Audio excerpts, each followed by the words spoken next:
I think. Yeah. Sometimes You it's not succeed. okay. I have a question. Yeah.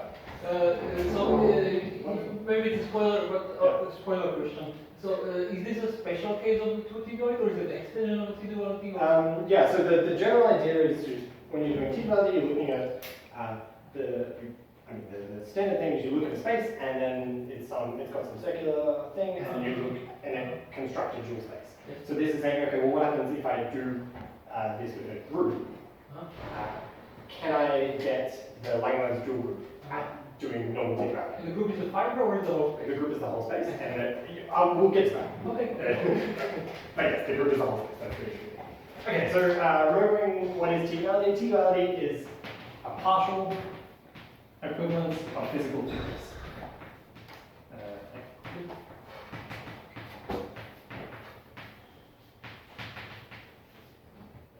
theories, which are a priori distinct. So the simplest example, start over here. The simplest example, and the one that you should keep in mind throughout everything. Simplest example. The sonic string, or strings, moving on some cylinder of radius r.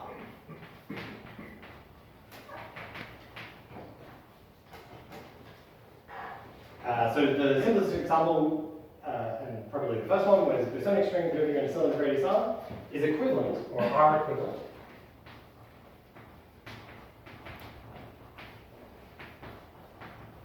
to the same thing, the sonic strings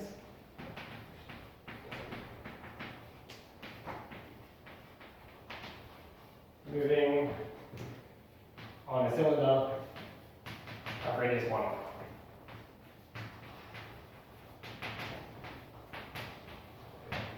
Okay, or alpha prime on R if you want to put any difference in this.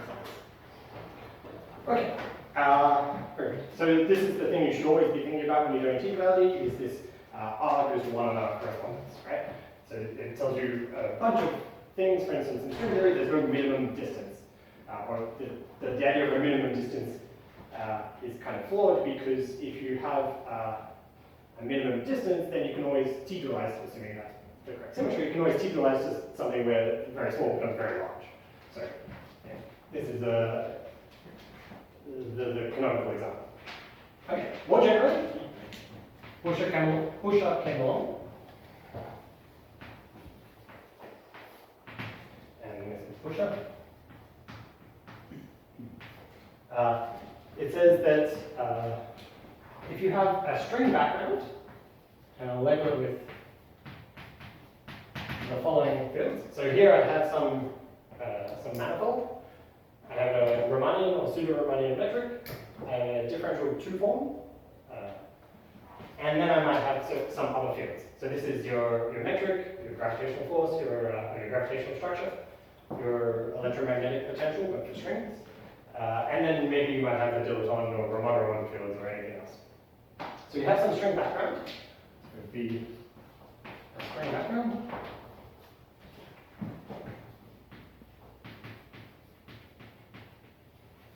And with U1 isometry.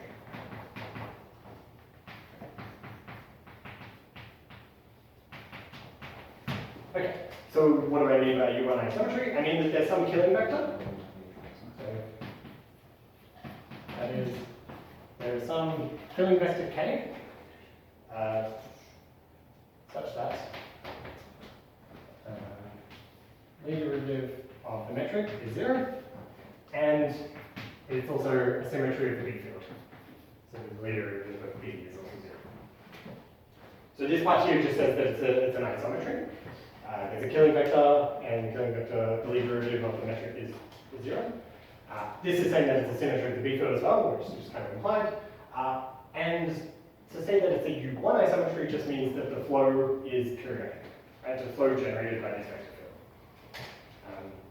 There are various other ways you could say this, like for instance, the flow foliates your space into a one-dimensional foliation, or inverse one-dimensional foliation, or whatever.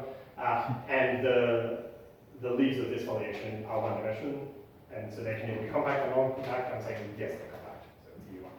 One should think of it as some sort of envelope, like S1. Yeah, absolutely. That's exactly right. Yeah, it's some S1 line. Yeah.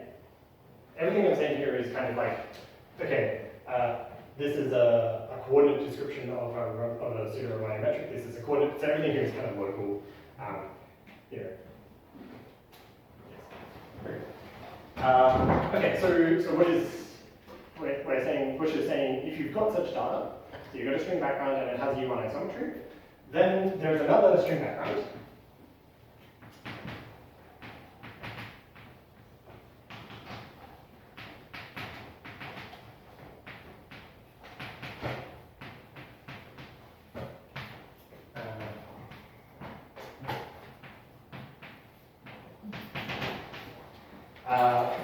For which the physics is equivalent, with equivalent physics.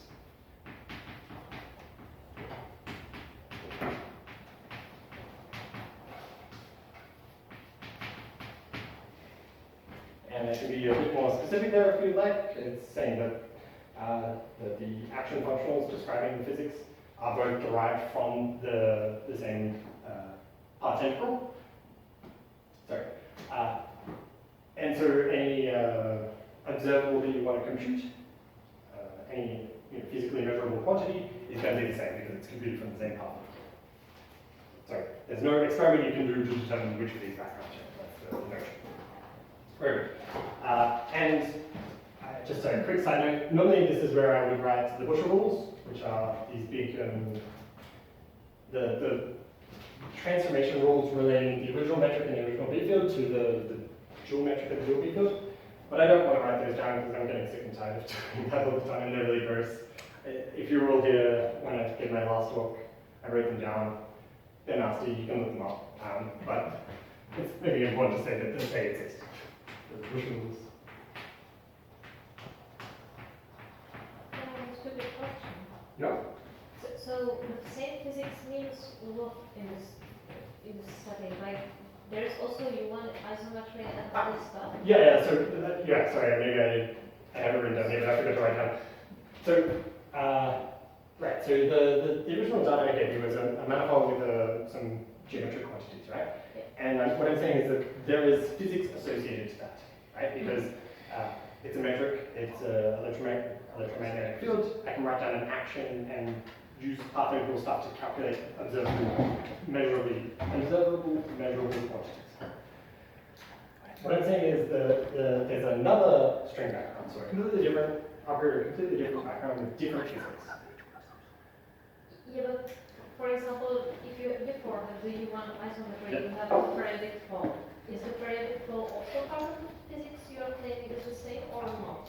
The periodic what? Periodic flow. You said that the U1. Yeah, that means that your spacetime has a U1 isometry. Yeah. So it turns out, I didn't write it down, but it turns out that this space also has a U1 isometry. Yes. Yeah, that's exactly right. And maybe, so as a side note, there exists a k hat such that the lead derivative of k hat, lead derivative of t hat is lead derivative of t hat is, that's true. Or classically, just may say that if you solve equations of motion, Yeah, absolutely. maximum model, That is the much nicer way, the much at least classically, easier way to put it is that, yes, exactly. The equations of motion have the same solutions. Okay. And Bush rules relate the original metric and B field to the new metric and B field. More specifically, they give you an expression for the G hat and B hat in terms of the okay. Okay, so some comments, some brief comments that I want to make. There is intermixing with G and B. So the Busher rules, the expression for the metric in the dual space involves not just the metric of the original space, but also the B field. The intermixes and intertwines the metric and the B field. So it's an interesting non-trivial duality. It's